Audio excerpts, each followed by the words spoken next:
America in the 1760s was going through a dramatic shift in society.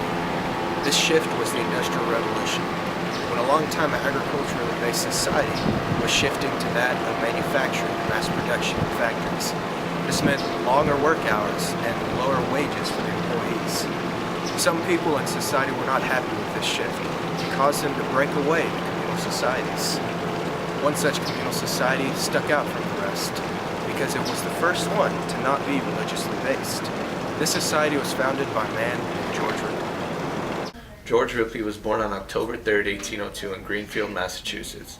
He went on to graduate from Harvard in 1823. He then chose to continue his studies in Harvard Divinity School.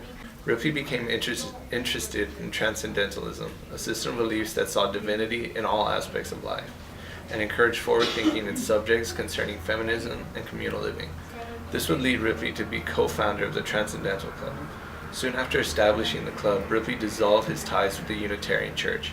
In order to further his commitment to Transcendentalism, this would lead to George Ripley's most well-known endeavor, the creation of Brook Farm in West Roxbury, Massachusetts. Brook Farm started as a joint stock company in early 1841. Ripley found land located only 9 miles outside of downtown Boston on Ellis Farm. In October of that year, Ripley was able to buy out Ellis Farm and establish Brook Farm. In order to be a part of their society, one had to pay a $500 investment. In return, they received 5% of the profits and 1 vote in their decisions. The belief of Brook Farm, as well as many other communities, was that physical labor showed mental well-being and that by sharing equal amounts of work, the participants would be able to have more time for leisurely activities and intellectual advancement. To ensure that all the members were doing their share of labor, the community adopted work standards which required 10 hours of work per day during the summer and 8 hours of work per day during the winter. Members of the farm had freedom in choosing what type of work they wanted to do. Some common jobs at the farm included chopping wood, milking cows, turning a grindstone, working for the school, making textiles, or working in the fields. Women at Brook Farm provided labor, received profit, and had the right to vote just as men did. They had an equal say in everything since there was no religious imposition or patriarchal system, and due to the belief that in individual rights, they were autonomous from their husbands. Over the years, there were a number of recognizable names that associated with Brook Farm. 2 of these were Margaret Fuller and Nathaniel Hawthorne. Ralph Waldo Emerson was also invited to join, but declined the offer, and Edgar Allan Poe even wrote an article complimenting Brook Farm and the intelligence of those responsible for its published journal, The Harbinger. The community made its earnings from the farm, handmade products, visitor fees, and the Brook Farm Institute of Agriculture and Education, which consisted of a preschool, primary, and college preparatory school ran by George Ripley's wife, Sophia Ripley. Despite these efforts and good intentions, Brook Farm never was truly financially stable.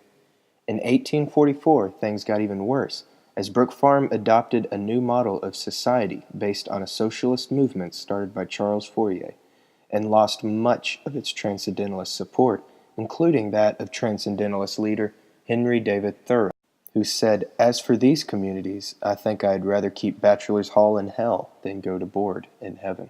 With this transition, Brook Farm slowly started to fall apart. It caused a rift in the community. Those who opposed it said it made the system too rigid and the society lost its carefree basis they fell in love with and decided to leave the farm. As part of the transition to this new structure, the community started construction on a new building called the Phalanstery that could house 14 families. It would include a large kitchen, 2 saloons, and a lecture hall. However, on March 3, 1846, the building caught fire due to what was believed to be a faulty chimney and burned to the ground.